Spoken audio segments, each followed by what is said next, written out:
Thank you very much. And this is, boy, for me, this is an Edmonds kind of day, I'll tell you. You know, I'm going to break one of the rules. I think I'm going to stand on the dinner table here so people can see me. Is that okay? So excuse me here. What an egomaniac. Yeah, oh my goodness. All right. Oh my, I wish everybody could see this view right here. This is democracy in action. Can you hear in the back? Are you all right? All right, great. I'll do my best to project. I am a little bit jet laggy, so forgive me. But this, as was mentioned, is one of 1,300 rallies like this around the country. These are peaceful protests.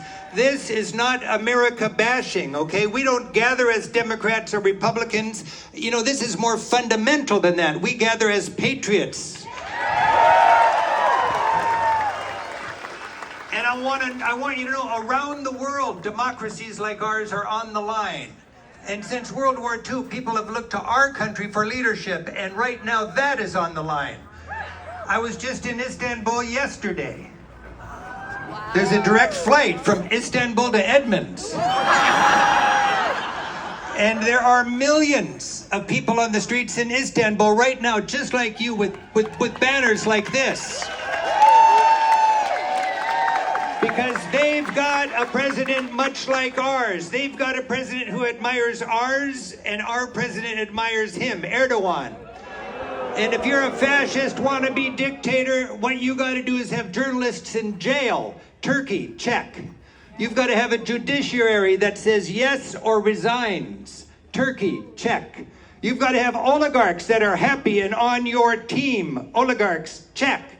And 2 weeks ago, the president of Turkey arrested the mayor of Istanbul. Why? Because he was the one person that could stand between him and total power for life, and now he's in jail. 1 million people are on the streets. What emboldens these wannabe dictators? Two-bit are big guys, from Putin down to Orban. What empowers them? America checking out. America building walls. America saying America first, which is code for America last, and America cowering behind walls. We are America first. We are America great. So, the theme on all the 1,300 rallies like this around the country, and it's tough when we're at right now, we're basically down to the judges and the grassroots people, because there's not much going on in the legislative branch right now. The theme is hands off. And if we want to make America truly great, the idea is for our president to get hands off of things that we care about. I'm going to say the thing, and then I'd like you to say hands off.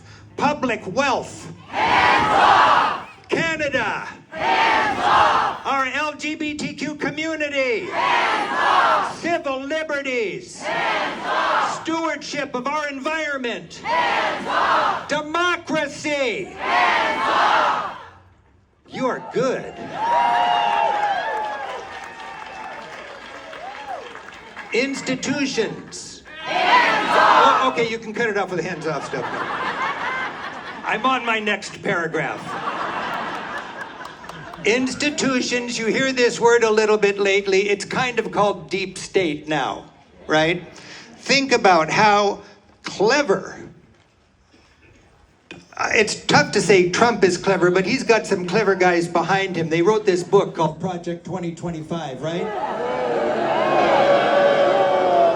If you want to see how any wannabe autocrat, from Mussolini to Salazar to Hitler to Orban to Putin, if you want to read their handbook, just read that Project 2025 and global search and replace the United States for their country, all right? Now what they do is they frame things. Institutions, fundamental to our, we are not America without our institutions. Those institutions are us, paid for by us collectively to make our society work. I travel a lot. I see a lot of societies that don't work very well. Every time I take I-5 from SeaTac to Edmonds, I'm thankful because we've got institutions. We've got a well-educated citizenry that speaks up when things need to be spoken up for and doesn't fall for these clever framings. It's not a deep state. That sounds demonic. You want to get rid of it if you're not a very thoughtful voter. What about climate? Nowadays, environmental activists are called climate extremists.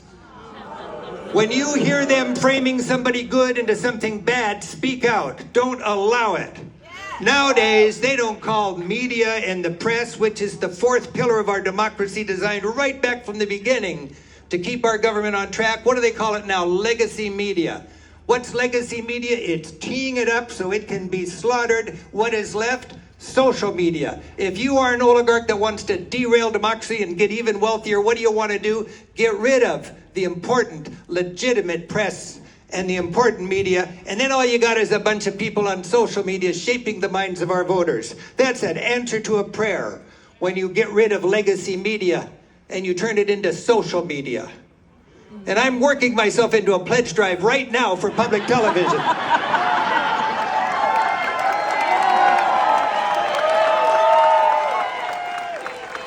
When you shut down the scientist, when you shut down the professor, when you shut down the principal judge, the doctor, the military leader whose loyalty goes to a constitution and not a dictator, when you shut down people who care for the environment, not for my quarterly profit statement, but for my children's ability to take a boat ride out here.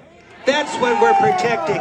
When you shut down these things, you shut down what makes America great. So what does make America great? We do. Democracy, having a people's government, and that's what we're looking for. The United States just does not happen. It happens because of our institutions. They need to be properly funded. They need to be embraced. And as we say, hands off, we've got to think of institutions in general, because that is the fabric of our democracy in so many ways.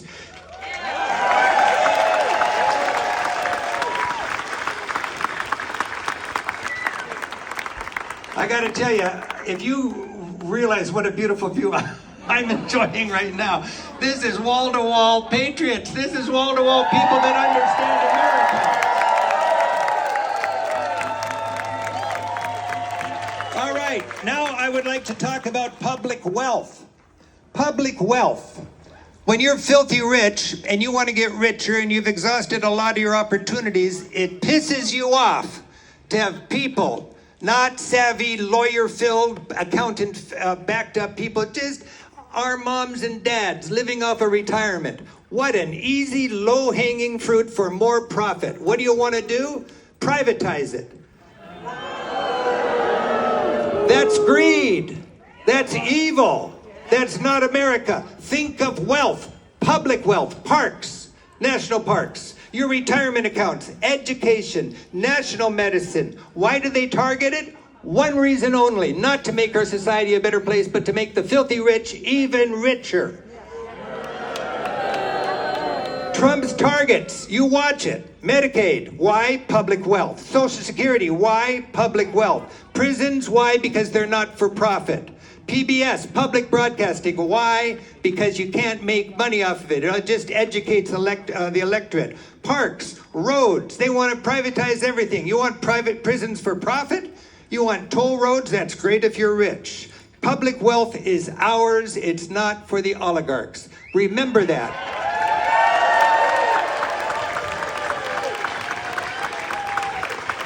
Public wealth. I want you to chant this. I spent I flew over most of Europe yesterday writing chants, so you're going to be doing it. I'd like you to chant this one like a mad dog. It's going to be like this. Ding dong, rough, rough, billionaires are rich enough. Ding dong, rough, rough, billionaires are rich enough. Ding dong, rough, rough, billionaires are rich enough. Ding dong, rough, rough, billionaires are rich enough. That was pretty good. All right, now the big excuse for all of this crazy chaos going on is what? Eliminate waste, fraud, and abuse. Raise your hand if you're in favor of waste, fraud, and abuse.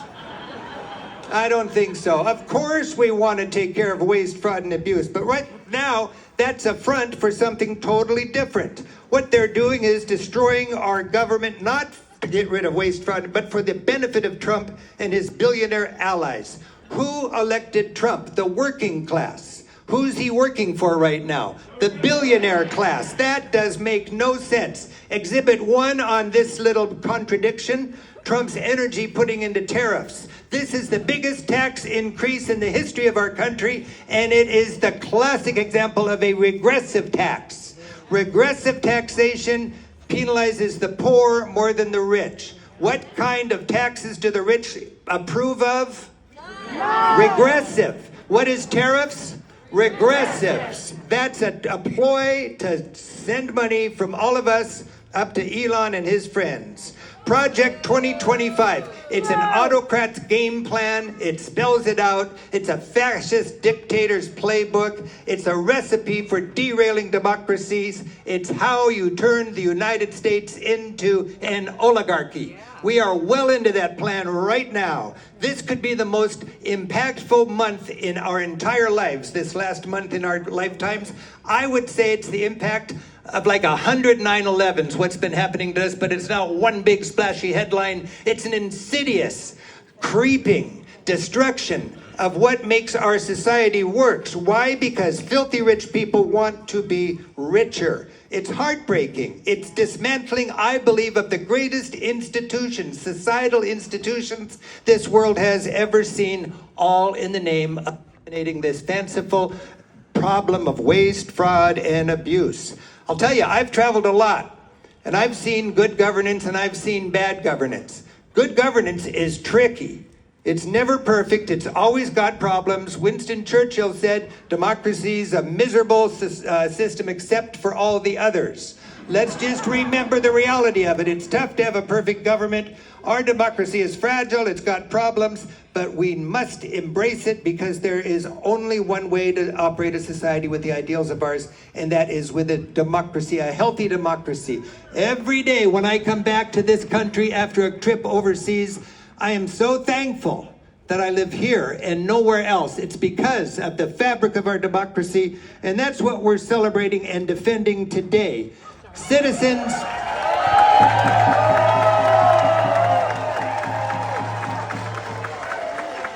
now to be honest, most of us, except for people who have been overseas fighting, let's hear it for them, anybody who has physically defended our democracy.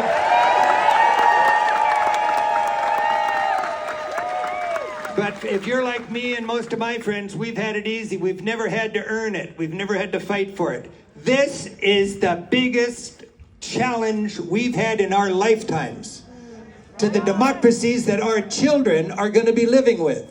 It's easy to take it down. It's more difficult to put it back together. Put something into a wood chipper and try to take it back. Take that image home, because we care about our children. We care about sustainability. What drives the billionaires? Short-term profit maximization. Slip it from here, go to there, you're clever, you got all your team. Short-term profit, they don't care about sustainability. It's almost a bad word. We have got some work to do now. I've been talking as I lecture all over the country this last few months. When I'm on stage, I give my travel as a political act talk. Afterwards, people say, thank you for saying that. It takes courage to stand on a stage and say that. If it takes courage to do what I'm doing right now, we are all in trouble, aren't we? This should not take courage. It does take courage. You take this little lecture down to Abilene and you better have flak vest, all right? We need to make it so that we have a strong enough democracy that can handle freedom of speech. We're going to wake up, but we better wake up now and not later. This is our wake-up call.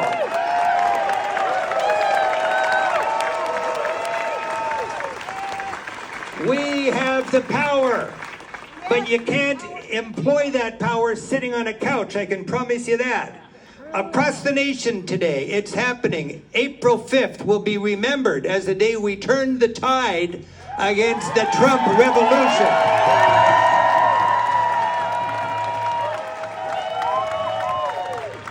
Our nation is crying right now in unison. It's crying, hands off. I'm going to give you another chant, and then I'd like you to go along with me. Doge hell, Doge no. Elon Musk has got to go. Doge hell, Doge no. Elon Musk has got to go. Doge hell, Doge, no. Elon Musk has got to go. Doge, hell, Doge, no. Elon Musk has got to go.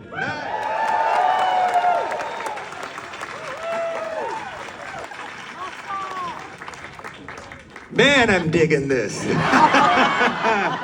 All right, we're demonstrating here not for tax breaks, not for corporate loopholes. We are a community. We take care of each other. And we're not about to sell off what we are dedicated to, and that's the fabric of our democracy. Just like Greenland, our democracy is not for sale. Our civil liberties are not for sale. Our freedoms are not for sale. Our American ideals are not to be sold. Now, Trump sees the world. If you want to know about Trump, read The Art of the Deal. Everything is a transaction. It's financial transactions. Caring neighbors, people whose lives are real, that weren't born on a fast track to incredible wealth. They understand how we are in this together. We need each other. We have to be sustainable. This is the reality of living and working together. Now, our founding fathers anticipated MAGA. Way back in the 18th century, they wrote it into the Constitution, a defense against this is all there. Checks and balances. A legislative branch that has the power of the purse. The rule of law supported by respect for the courts. All of these things are in the crosshairs right now of our president. Think about it. Checks and balances. It's an impediment to his greater power. Legislative branch having the power of the purse, he doesn't believe in that. It keeps him from total power. The rule of law supported by judges, that's something that he's going to be tackling right in front of our very eyes. All of these to Trump are structural. They support the House of Democracy, and he knows it. His team knows it, and they're targeting it. It could not be more anti-American. They want to get rid of these, and when they do, America is ours to lose. Across the nation today, we are raising our voices for the structural supports of our society. Why are they so offended by thoughtful media and offended by higher education and critical thinking? Because that breeds an electorate that can call a spade when it comes to people capitalizing on us.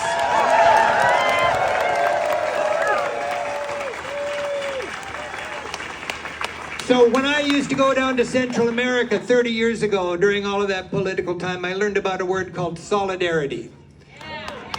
Those were communities that could never, ever survive without solidarity. You are together. You're not fighting for your individual causes. There's something more fundamental, and that is a solidarity approach to freedom. We don't gather just because of the environment. We don't gather because we want to protect Social Security. We're not gathering just because of the rule of law or for the mistreatment of any slice of our population. We're gathering because we care about all of these things. We gather in solidarity, and solidarity is our only hope.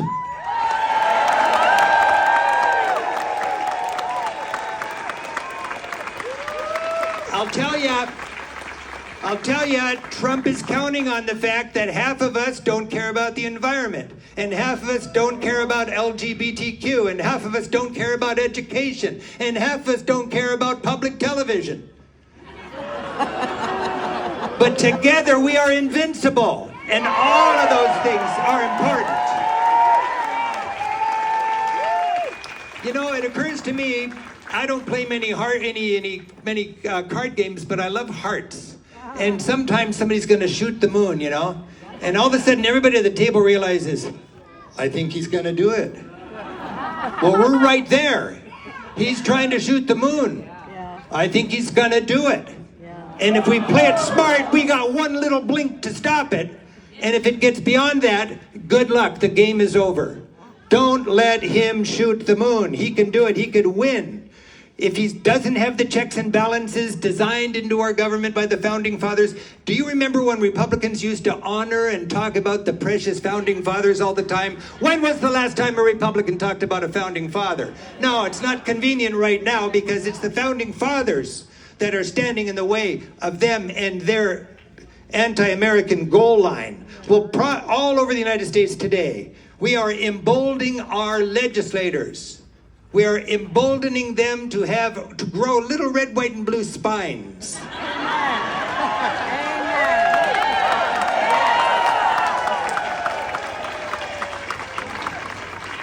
I had a blue shirt on about an hour ago. Just before I left home, I was a little late to the planning session. I thought, no, I don't want to wear blue. I want to wear purple because I believe if you mix red and blue together, God bless America! God bless America!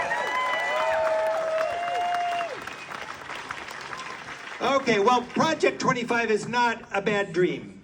It's not a possibility. Project 25 is real. It's not interesting reading, but it is real. It's serious, it's smart, it is a determined blueprint, and it is happening now. Our institutions are being shoved day after day into that Doge wood chipper, and again, just try to get something back after it's gone into a wood chipper. They're not dummies. They know that they've only got this little window to get it done, and they need to get it done in a way that is irrevocable. They want to bake it in fast before we wake up. That's why I'm here, that's why you're here, and that's why we're going to go march. Our very democracy, right now, our very democracy.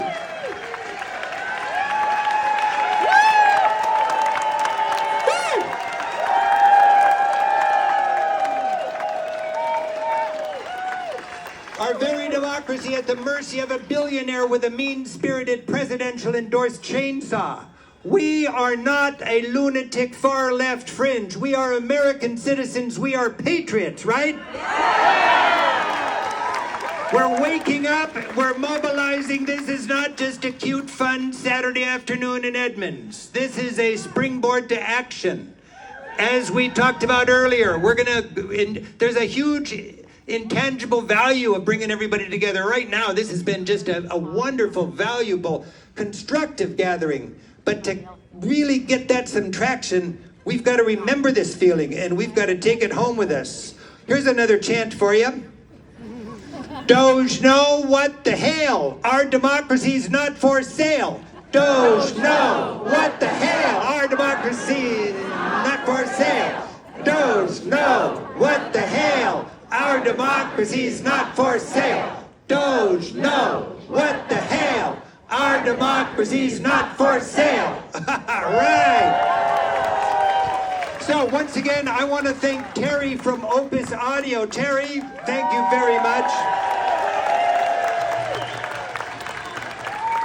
Because this would have been impossible without Terry. So when you need audio, it's out there in Lake Forest Park or something.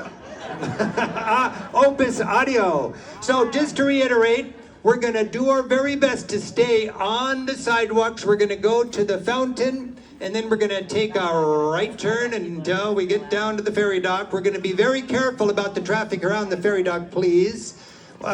This is not a civil disobedience. We're gonna make some good trouble when we get home and tell our friends and mobilize and all that kind of stuff. Take your time, use both sides of the street, and then when we get down there, we'll gather at Brackett's Landing to the right, to the north side of the ferry dock. And really, from a practical point of view, this is it. It's important to get a sense of this gathering right here, and just for the sake of the press that's here, I don't know, it's just blowing my mind what a beautiful day it is. And I'm just gonna, if you could just, what was that last one? Doge, no, Doge hail. Doge no. What the hell?